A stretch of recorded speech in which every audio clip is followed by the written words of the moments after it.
I hope that you are well and that this morning is off to an amazing start for you.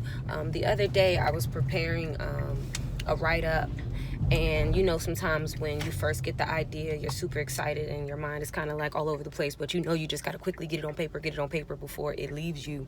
I was reading it, and when I was finished, I realized that there were a few grammatical errors, a few things as far as like phrasing that I would like to change so that it was a better and easier read. And I was just thinking, like, why when I initially read it did I not catch these things? And I realized it was because of the brain. I've learned and I've researched, and you can even figure it out and find it out by playing some of these little mental activities and games via apps or even on Google, where the mind sees what it wants to see, and if there is a word that is misspelled or a word that is intentionally scrambled, our minds will immediately unscramble it, know what the intent was for the word, and read it as if it was spelled properly or put in the right sequence, initially. Isn't that just like so amazing? Like the brain is just like, wow, like God is just, yeah.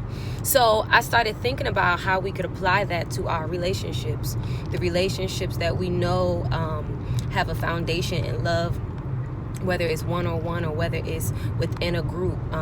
How can we immediately override the system and just see the intent of what the person really meant versus what they actually did? And this may not apply to every single situation, but I think that we can kind of include a little bit more of this into our lives, in a culture where offense is so easy, in a culture where we always feel like somebody is out to get us. Again, if you're in relationship with somebody and you know that they love you, we have to allow a little bit more grace.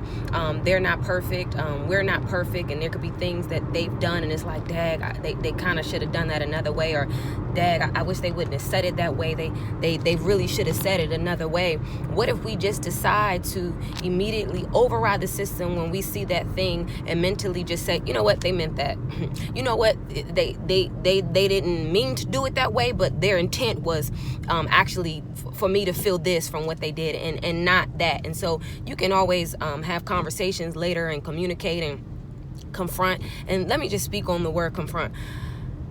Sometimes you got to get to the root of a thing and literally pull out a dictionary, because the culture will shift the meaning of things, and as time progresses we'll begin to lock in to what people say a word means, and most of the time is towards the negative. Confrontation is not a negative thing. It's actually healthy. It's all in the way you do it, and you can do everything, out of love. So I just wanted to say that really quick, for those of you who are like, I'm non-confrontational. Hey, do you know a lot of times being non-confrontational can be confrontational?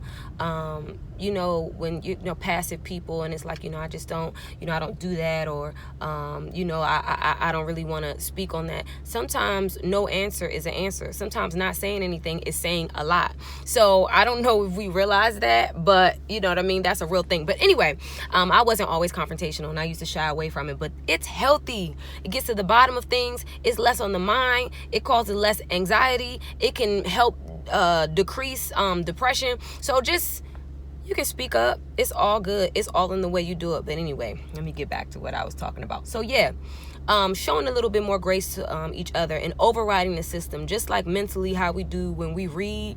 Let's try to do the same thing within our relationships with one another. Again, especially when we know that the foundation of the relationship is love. The same grace we would show to ourselves and our grammatical errors should be the same grace we're able to show one another. So that's it.